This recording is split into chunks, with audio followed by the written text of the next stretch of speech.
Diría yo, vamos a charlar prácticamente con el padre de la criatura, ¿no? El doctor Bernardo Klicksberg es presidente del Congreso Internacional de Responsabilidad Social de Argentina, ha trabajado mucho y tiene una amplia y destacada trayectoria en todo lo referente a materia de responsabilidad social en nuestro país y en el mundo. Ha escrito manuales, en fin, hay mucho para charlar y espero que, aunque esta charla tenga un tiempo breve de duración, podamos dejar en claro a todos los televidentes cuáles son los ejes fundamentales que lo trajeron hasta aquí con esta idea y que lo tienen trabajando desde hace tanto tiempo. ¿Cómo le va, doctor? Buenas tardes. Buenas tardes. El Congreso tiene una presidenta del comité organizador, que es la doctora Minichelli. Yo soy el presidente académico y trabajamos juntos muy esforzadamente para llegar a este punto. Se han inscrito más de 5.000 personas en este congreso, muy representativas de todos los sectores de la sociedad argentina y de muchos países del exterior. Tenemos 3 premios Nobel, innúmeras personalidades. ¿Y por qué? ¿Por qué ha despertado tanta atención? Hay tantos congresos de todo tipo. ¿Por qué estas cifras? Estamos convocando desde la ética. Yo he dedicado mis libros, una cantidad, a la ética fundamentalmente. La ética aplicada a la realidad. No hubiera habido una crisis mundial económica tan grave como la del 2008-2009, que derrumbó la economía de los Estados Unidos y todavía sigue hasta nuestros días. Fue la que después rebotó en Europa y en otros continentes y todavía sigue. Si no hubiera habido una falta absoluta de ética. La crisis del 2008-2009, que causó más de 100 millones de víctimas en el mundo, porque finalmente la economía, cuando pierde todo tipo de control ético, es mortífera, ¿no? Produce desocupación, mortalidad infantil, mortalidad materna. Fue causada como una cuestión central por la especulación desenfrenada, lo llama el presidente Obama. La especulación en los mercados financieros a extremos enormes, con falta de toda ética. Detrás de los grandes problemas mundiales hay un problema central, que es la pérdida de valores éticos. El problema mundial central actualmente es la pobreza, que está generada en parte muy importante por las enormes desigualdades que hay en el planeta. La desigualdad es un problema económico, es un problema político, pero ante todo es un problema ético. El Papa Francisco lo ha puesto muy claramente, y esto es un mensaje, es un eje total de nuestro Congreso. Ha dicho que es intolerable este nivel de desigualdades, que contradicen todas las enseñanzas espirituales del género humano. En este momento, 86 personas, los más ricos de todo el planeta, tienen un patrimonio que es equivalente al de los 3.500 millones de personas de menores recursos del planeta. De un lado, el lujo total, digamos, que jamás podrán gastarlo, ni ellos ni muchas generaciones posteriores de sus hijos. Y del otro lado, entre estos 3.500 millones que no tienen nada, hay 800 mujeres que mueren por día durante el embarazo o el parto. 18.000 niños que mueren por día por pobreza, por faltarles las cosas más elementales. Yo llamo a todo esto escándalos éticos.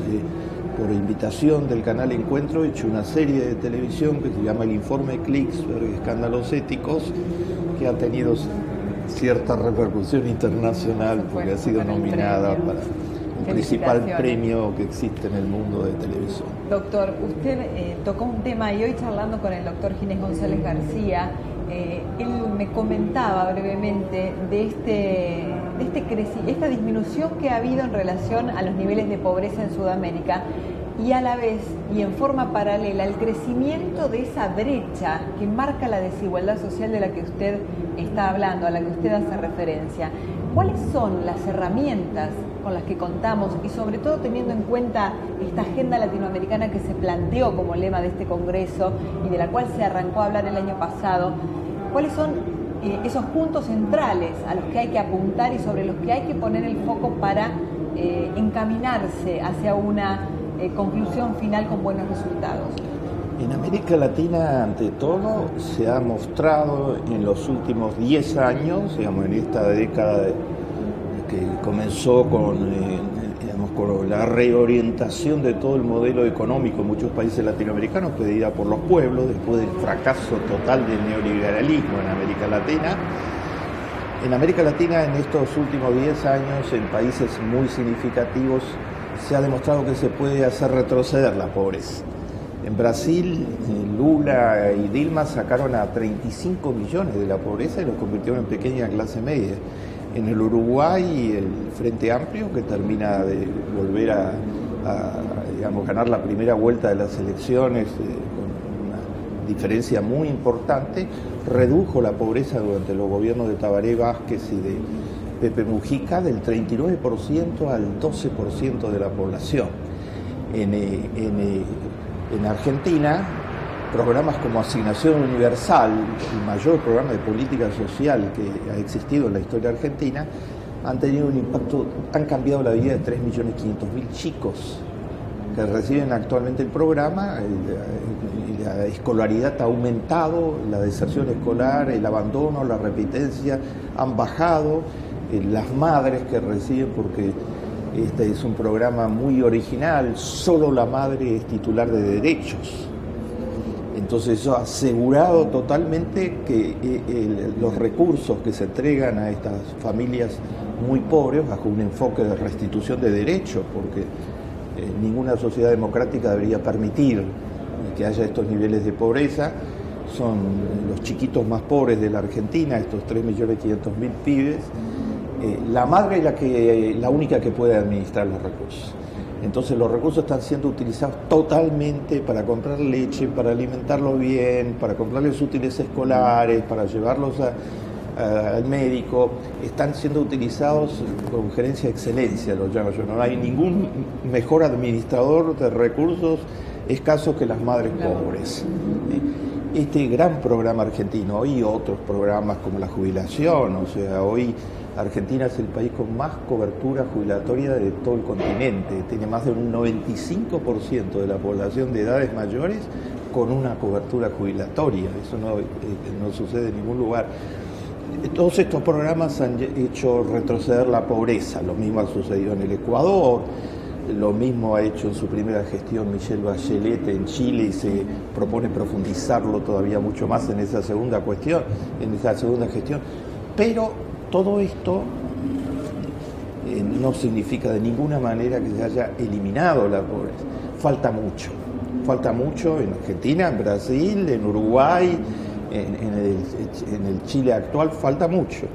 Y hay que seguir en esa dirección. Bolivia es un caso casi ejemplar, porque Bolivia tenía un 60% de analfabetismo cuando se inició esta nueva etapa en donde por primera vez los indígenas bolivianos son los que deciden, en una población donde siempre fueron la inmensa mayoría pero no tenían ningún acceso a la toma de decisiones, y actualmente la UNESCO certificó a Bolivia como país libre totalmente de analfabetismo, ¿no? Es reconocida la gestión de Evo Morales en sus logros económicos y sociales.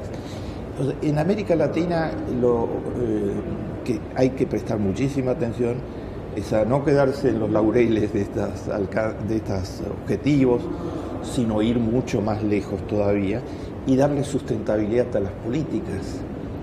Que esto que fue restituir derechos a los pobres en Uruguay, en Brasil, en Argentina, no retroceda hacia atrás. Argentina gastaba en los años 90 bajo una visión totalmente neoliberal de la economía. En el periodo de Menem gastaba en educación el 3% del Producto Bruto. Argentina se está acercando en este momento a gastar el 7% del Producto Bruto en educación. Lo mismo ha sucedido en el Brasil, en el Uruguay, o sea, la prioridad de la educación y de la salud son totalmente distintas de la falta total de atención que tenían en las épocas neoliberales. Esto no es un tema de ideologías ni de partidos políticos. Luchar contra la pobreza y mejorar la igualdad frente a las desigualdades monstruosas que hoy hay en el planeta significa en concreto políticas que le den agua potable a todos los chicos, políticas que le den instalaciones sanitarias a todas las familias pobres, políticas que le den alimentos. En la Argentina, que produce alimentos para 400 millones de personas y que tiene 40 millones de personas, tenía en los años 90 cifras de desnutrición muy significativas en el norte del país. Entonces, esto no es un tema ideológico político, para mí es un tema ético. Restituir estos derechos es una obligación ética. Y en la repercusión de este Congreso es porque estamos hablando desde la ética, que trasciende a todas las fronteras, y eso lo encarnamos en la palabra responsabilidad. Que cada uno asuma su responsabilidad, los empresarios, la sociedad civil, las políticas públicas, los medios. Doctor, a un año del primer Congreso, que fue todo un desafío para ustedes, que se hable de responsabilidad social en la Argentina, que se invite a intelectuales del mundo a venir a debatir, porque hablar implica mucho, como decíamos fuera de cámara, es poner en discusión algo que no se sabía que existía o no había una definición concreta y marcada al respecto. ¿Cuál puede decir usted es el logro más trascendente a un año de aquel primer desafío en el año 2013? Bueno, con la doctora Minichelli al frente, que es la presidenta del primer observatorio de responsabilidad social que hay en América Latina, y la presidenta de la Fundación FONRES. Yo me honro en ser el director académico de la Fundación. Hemos instalado el tema en la agenda argentina, digamos. El tema está. Ahora viene un larguísimo camino y lo queremos instalar en la agenda latinoamericana a través de la iniciativa de la Agenda Latinoamericana de la Responsabilidad Social. Ahora la cuestión es ir sumando esfuerzos, concertar, convertirlo en un frente cada vez más amplio para empujar la idea de que la idea bíblica, mi texto de referencia es la Biblia. En eso baso toda mi producción y todo mi trabajo, y la Biblia dice claramente: debemos hacernos los unos responsables por los otros. Tanto en el mensaje de Moisés como en el de Jesús de Nazaret, el concepto central es el de responsabilidad. Debemos hacerlo por ética. Y además, una buena noticia: todo aquel que se hace responsable por los otros a través de la solidaridad, a través del trabajo en ONGs, a través de apoyar políticas públicas que restituyan derechos como asignación universal por hijos, a través de tener una mirada en donde cada uno tiene que buscar una vida feliz, pero cada uno tiene que al mismo tiempo tratar de procurar que los otros tengan oportunidad. Todo aquel que lo hace, la buena noticia es que mejora su salud. Las ciencias médicas dicen que la gente que se hace responsable de los otros vive más años, tiene menos úlceras, menos ataques cardíacos. No es un dato menor. La responsabilidad es buena para la salud. Gracias, muy amable. Charlábamos con el doctor Bernardo Klicksberg, es el presidente académico del Congreso Internacional de Responsabilidad Social y, por supuesto, el referente de este tema que congrega a tantos intelectuales del mundo.